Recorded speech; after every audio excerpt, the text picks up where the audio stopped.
welcome to the Inspired Riding Podcast.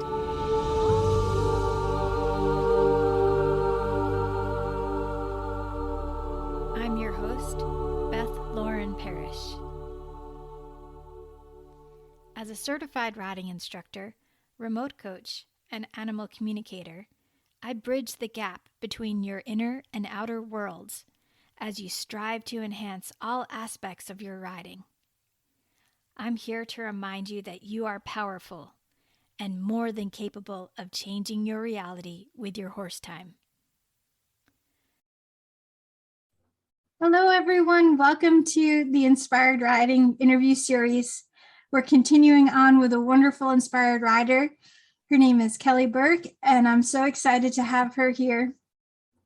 She is an amazing artist as well, so it'll be really fun to chat with her. So thank you so much for being here, Kelly.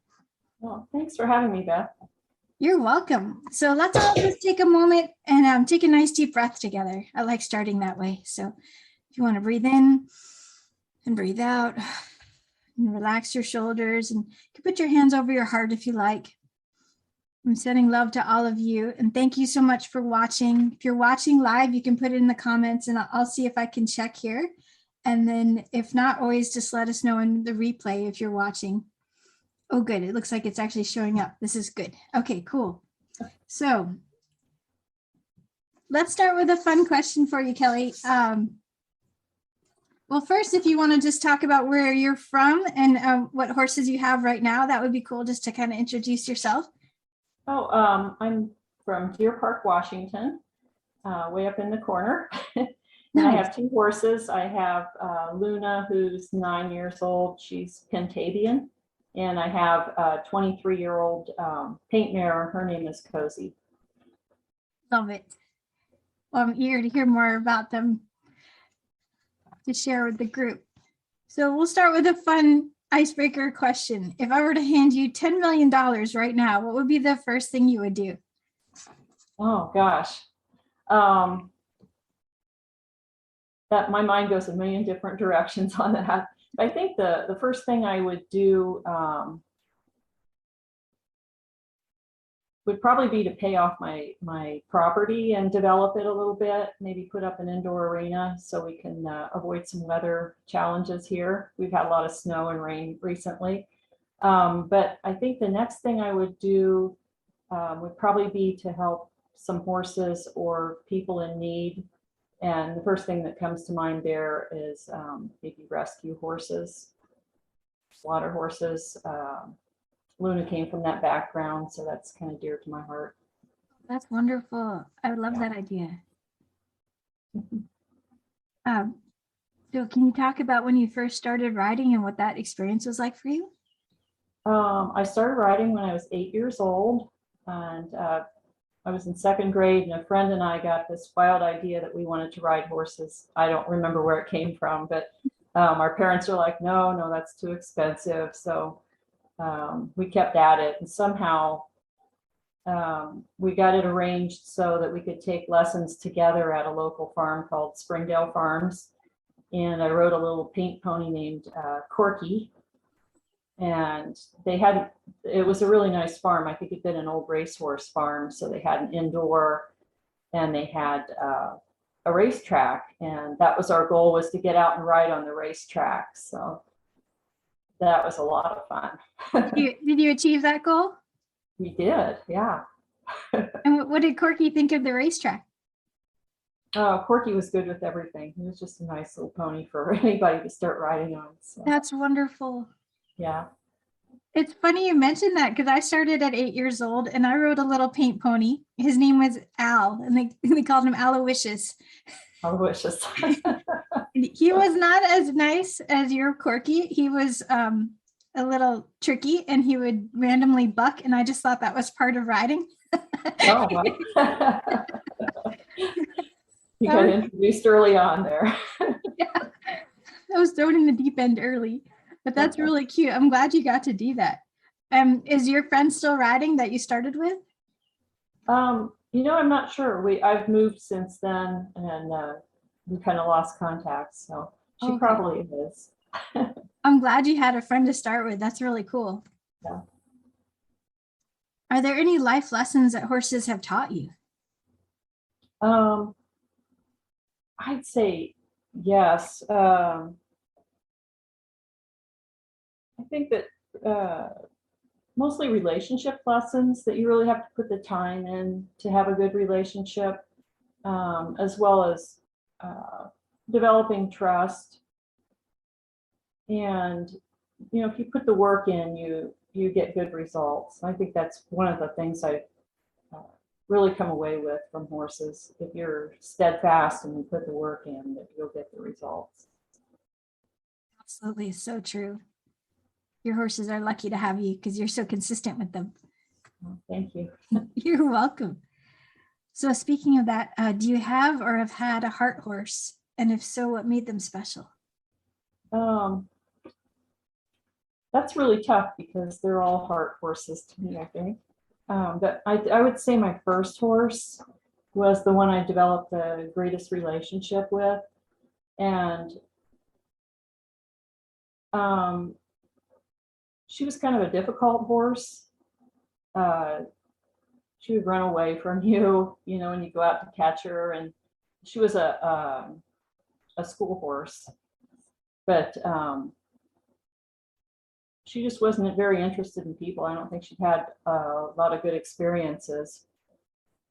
But over time, I spent a lot of time just going out there. I'd sit on the fence, I'd bring her treats, I'd brush her, things that didn't have to do with riding. And she really started coming around. I'd get her to the point where I'd just go out and sit on the fence and whistle, and she'd come running. So that was really great, considering where she started. And she, I had her for 13 years, and we just really developed a tight relationship. We could do anything, ride with just a halter, or we did all kinds of, she was trained saddle seat, but she also knew how to neck rein from somewhere. And she would jump for me. She trail rode.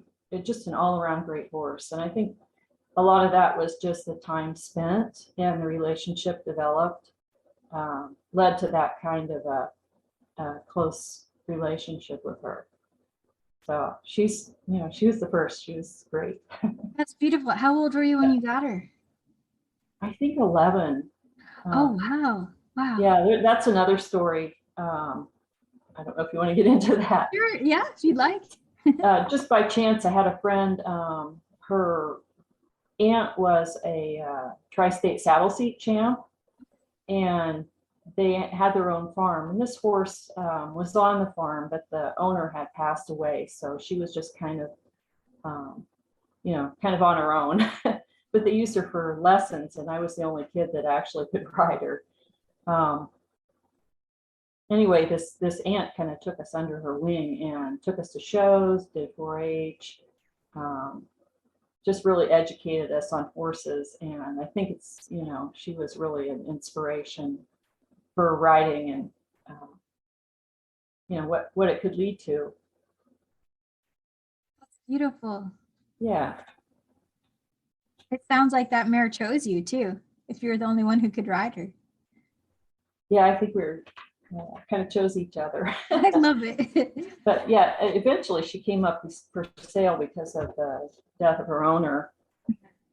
The daughter inherited her, but they didn't get along too well. She'd come out every 6 months, ride, get thrown.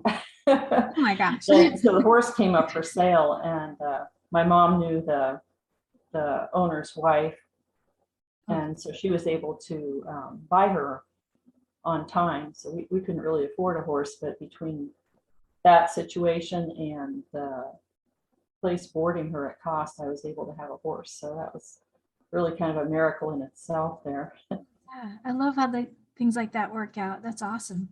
Yeah. What was her name? Her name was Duchess. Duchess. Oh, She I was love it. a little black Arab saddlebred cross. Oh, wow.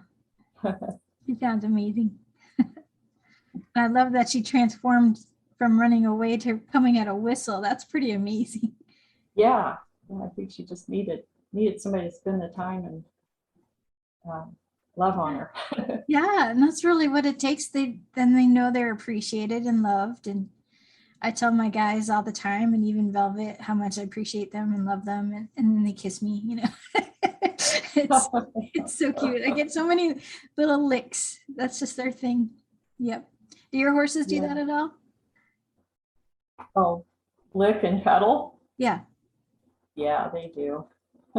that's cool. Um, do you want to talk more about your girls now? Oh, about Luna and Cozy? Mhm. What would you like to know about them? How did you find them, and what do you do with them now?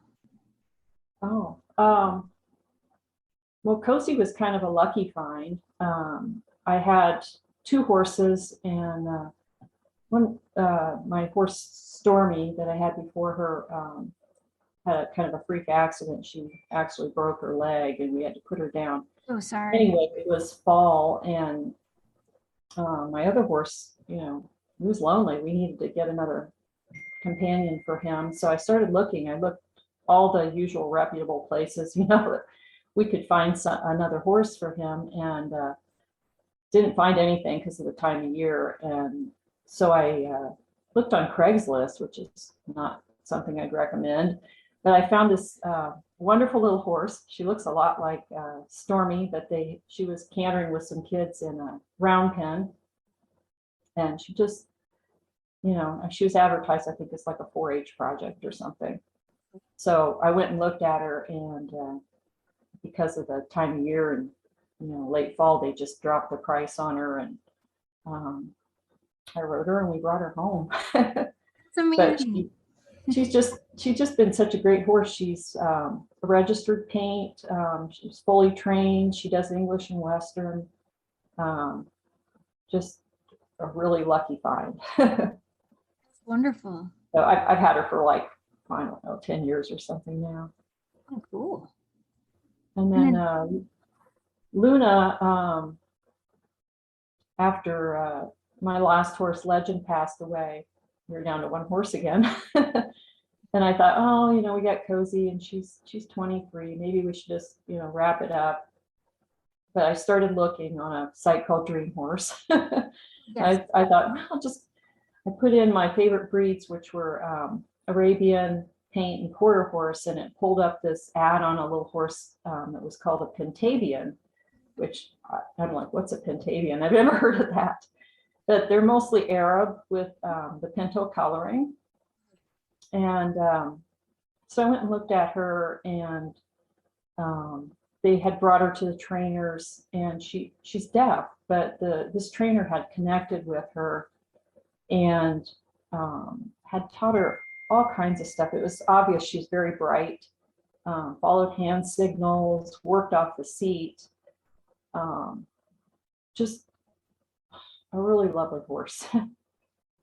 So she was green broke, but I brought her home, and after I had bought her, the owner said she had a little history, and so she sent me pictures of her. Apparently, the previous owner had just been online looking for a blue-eyed pinto, and this picture came up of Luna, and so she had her shipped from Ohio to Coeur d'Alene, Idaho, which is pretty close to us. Originally, she had come from a kill pen rescue in Ohio. Apparently, there was like they don't know the total history, but probably a farm that was broken down and sold out of Michigan that had been breeding these horses, and she had pictures from the person that really originally rescued her, was a photographer. So she had gone in to document the process and save this horse. So there were pictures of her, through this rescue process, along with her siblings from the same farm. So this person took her home. Apparently had a lot of problems with her. She was really pretty wild, I guess. So the horse was in pretty rough condition when she got here, because originally the rescues that took her out of that situation were having a lot of trouble handling her. They just had her in a box stall, and No, Horse was yeah. kind of freaking out. So she was really lucky all the way around. She got shipped out here to a nice home. She got rehab. She got trained, and then she found us. So Yeah, she won the pony lotto. What yeah, we won the lotto too. So she's pretty awesome horse. so what sort of things do you have to be aware of with her being deaf, working with it? Gosh, if I didn't know she was deaf, you might not even know it. Oh, wow. But I guess they figured it out because little things like she wouldn't come when called. She didn't recognize her name or even respond to that. But I think mostly you just have to be really aware that she sees you and understands what you're doing ahead of time. Like if you're going out in the pasture, she might be sleeping and not even see you till you're, within a few feet of her, because she doesn't hear you coming. Does she get spooked, or is she pretty stoic and steadfast? She has a really good spook in place, so Okay. if she gets surprised, she doesn't freak out. It's just a little jolt, and then she's settles pretty quick. That's good. That's really good. Yeah, but That's also in riding, she doesn't hear the voice cues. You have to pay attention to your seat um, and your energy, I would think she feels that. what's that? She would feel your energy more, I would think. Yeah, she's really responsive. She really cues into it. So it's kind of a cool riding experience. I would think so. I've never worked with a horse that was deaf, so I've been fascinated by you and your mare. So It's been tried and tested. I guess the trainer said she shot a gun off of her and there was no response. So they were even thinking maybe mounting shooting might be her forte. So. why not, right? Or even the mounted archery could be fun. So Yeah. That's That's awesome. not me, but it was a thought, right? Yeah. So cool. Well, speaking of you, did you have any life goals? Do you have any life goals? And if so, how have horses influenced them? I think I would go back to saying that my horses really initially taught me to be hardworking and stick with a commitment. So that's played into just about everything I've done. I'm kind of or just a really steadfast person. I think that's horses that put that into me. But at this point, I'm retired, and my goal is just to be healthy and happy. And horses are great. They get you up in the morning. You go out there and get outside right away and connect with them, and that's the happy part. And healthy is chores and riding. You've been painting more horses, is that correct? That's my goal this year. I'm a watercolor artist. I love to paint. Horses have always been my favorite subject. I started as a kid with a book on Frederick Remington paintings, and I used to sit and sketch those things for hours and hours. So. That's so cool. Still drawing and painting horses. So that's my goal this year, is to do a lot of horse paintings. Beautiful. Now, will you be doing them for other people or just for your own enjoyment? Or well, I just did a watercolor show. Was called In Nature, and it's a lot of landscapes. I had some animals and other things, paintings of other things in it too.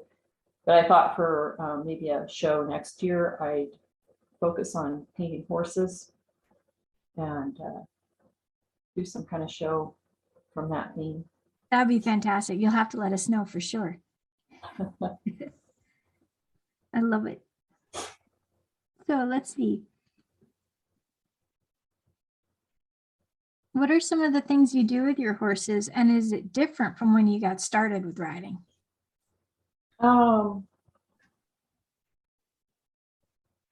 Yeah, some of the things I do with my horses now, with Luna last year, we did a lot of trail riding, which is something I just, kind of did on the side as a kid.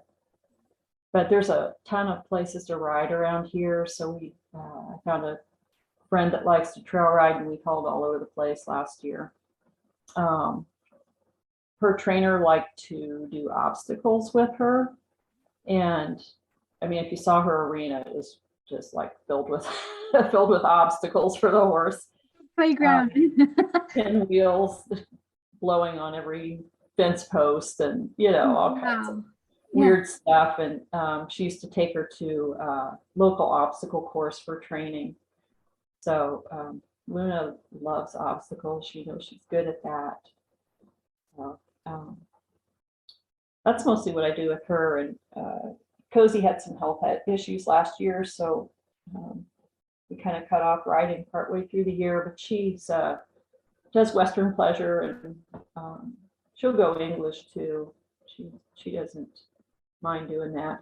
I've had some pictures given to me of her showing English in 4-H, so she has some background in that.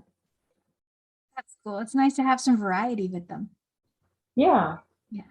I bet they like that too. And dying to try a little English with Luna. I've had my dressage saddle on her a few times. I think that would be so fun.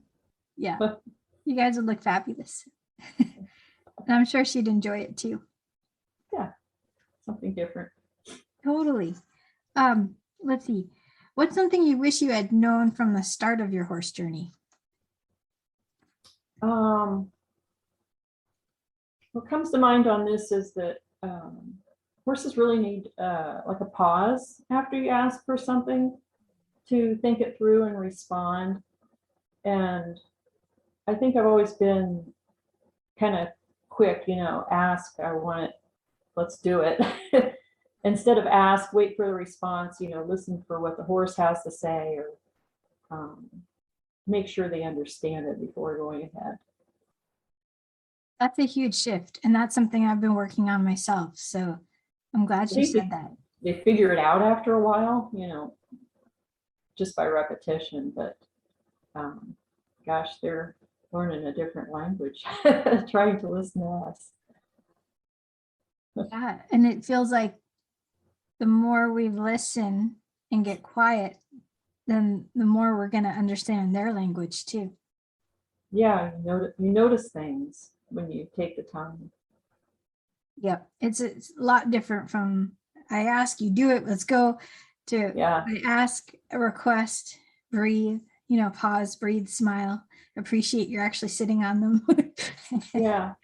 It's pretty amazing. Her trainer said something to me. I wrote down the things this lady said because she's really intelligent with horses. But she said, don't just ride her, teach her, and wait for the horse, let the horse finish it. Ask for something and let the horse finish it. Oh, I love that. That's beautiful. Yeah. Because then, they thought it through, and we have learned something there. Yep. And then they're actually putting all the pieces together. And then the light bulbs are happening. It's awesome. Yeah. So cool. Let's see what's next. Have you ever worked with a rescue horse or one that needed extra support in their well-being? If so, what tips do you have for others to help with these types of horses? Luna is the first horse I've ever had that has had that rescues background. And gosh, I didn't know it when I looked at her or bought her initially. But just to not push. You got to wait till the horse is ready, because that trust is very fragile. And if you lose it, it's really hard it takes a lot of time to get it back. So you got to watch for what their limits are and respect that, I would say. It's so important to let them show you when they're ready for things. Right. And when they're not ready for things. Yes, they're usually more clear about that. No, thank you. Oh my goodness. Let's see. Is there something new that you've learned lately?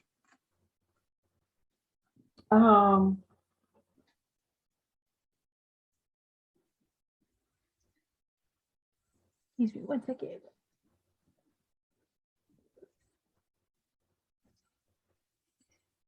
there's a lot of new things I've been learning lately, I guess. I'm always in the learning mode. I like to, I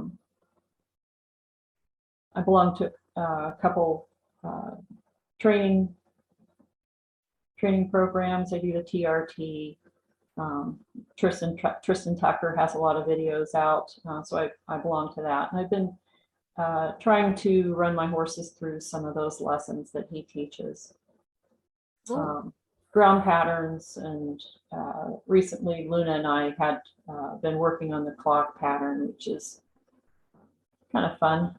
You get them thinking and responding to moving their feet, and then that translates directly over to riding the way he does it. So. I love it. Yeah, it's good to keep learning all the time. Yeah, it's fascinating. I don't know if you've ever seen the movie The Matrix, but I feel like I'm always like trying to download as much as I can. Yeah. I think, some of that leads to other learning too, because I had to learn how to shoot a YouTube or video and post it up to YouTube, which is, I've never filmed my riding before. So that was kind of neat for a few reasons. You can go back and look at it, or, see what the horse has actually done. I mean, you can see in videos what they're learning and able to demonstrate, and maybe you don't remember that when you're working with them. Yes, and you can see their expressions a little bit better as well, of course, on the video. Yeah. I really appreciate seeing that, because then I'm like, oh, he looks a little stressed here. Oh, he looks pretty happy here. Oh, he's got that funny, mischievous look right now. You must be talking about Pepper. Yeah, I don't know. Maybe.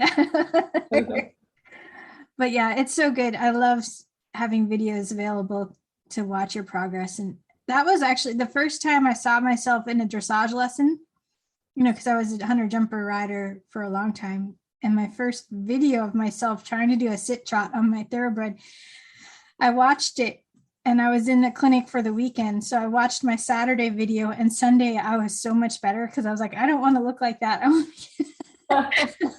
So I was able to visualize how I needed to shift it, and it was amazing. So yeah, I really recommend doing more of those videos.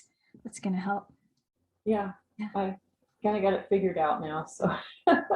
So good. I love it. Okay, what's one of the best pieces of advice you're ever given about horses?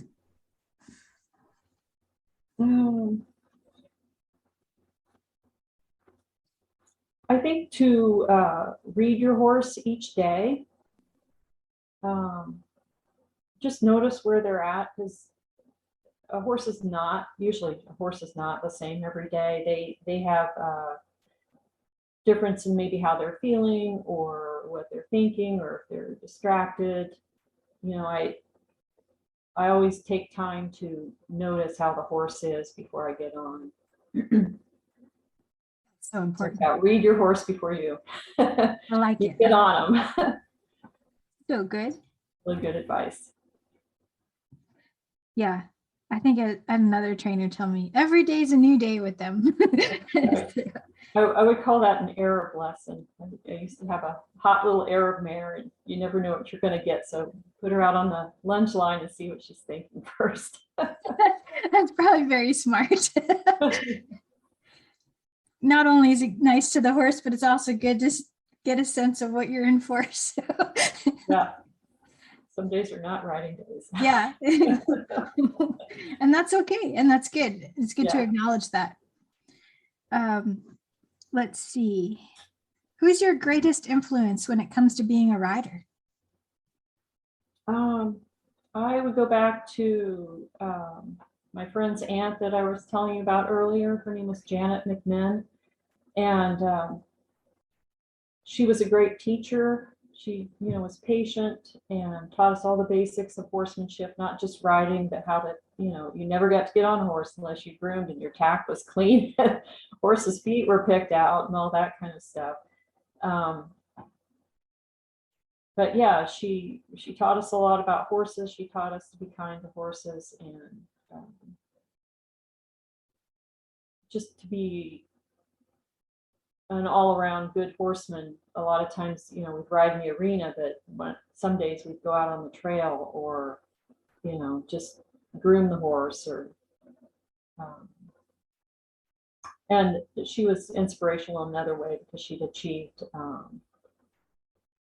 some saddle seat expertise in her own right there. Awesome. Yeah. I love that she instilled all that foundation in you. That's awesome. So, Yeah, that and 4-H. oh, I'm sure. What did you like the most about 4-H? Gosh, everything. Yeah. I was kind of a quiet kid, but I was the president of my 4-H club. I could really get into that. And I went all the way through to the judging and the junior leadership part of it. So, you know, showing and learning all those things, but then being able to pass them on to the younger kids and help them with the showing and learning their 4-H lessons. So that was cool. That's fantastic. What animals did you show for 4-H? Just horses. Just the horses. Okay. I wasn't sure if you expanded into other animals too. No, only horses. That's cool. We're very similar in this group. We're very horse focused, and I love it. And we add some cats and dogs here and there. Yeah. Isn't that crazy though that you can have that interest when you're a young kid? Here I am. I'm not going to say how old I am. But, later in life, I'm still interested in that. It becomes a real passion for you. It really is amazing. I think the inner child, if you keep feeding it, it's always going to be there. And I like to say we're all ageless because it's weird how time goes. Like you can tap into the energy of any age you want. Yeah. I think, you talk about bookmarking a feeling or a situation, and gosh, that's got to be what it is for me. When I get on a horse, that feeling I had when I was a kid, that connection, that's that bookmark feeling there. I love that. And that's actually something I say when I get on. It's like, I'm coming home. Mm-hmm.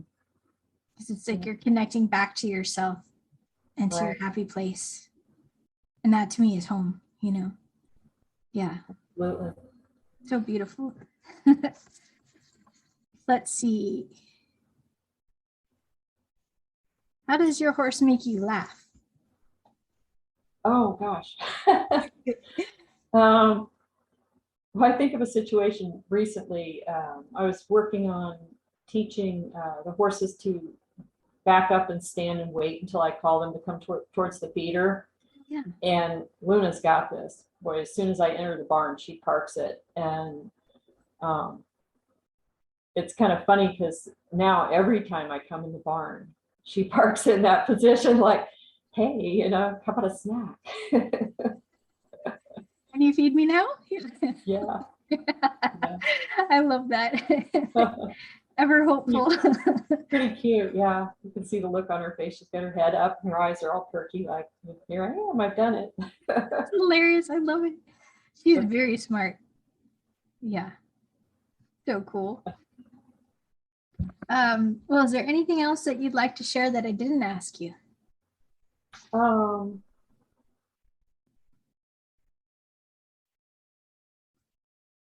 I think just to, horses give so much and they don't really owe us anything, but they work for us and they respond to us. And I think we just need to really respect that. Value them, respect them, and give them a good life. Yeah, we owe them. We do owe them. Totally. So if I were to ask you, if you had a billboard that everyone in the horse world could see, what would it say? I think it would say to invest in the relationship first, and the rest will naturally follow. I love that.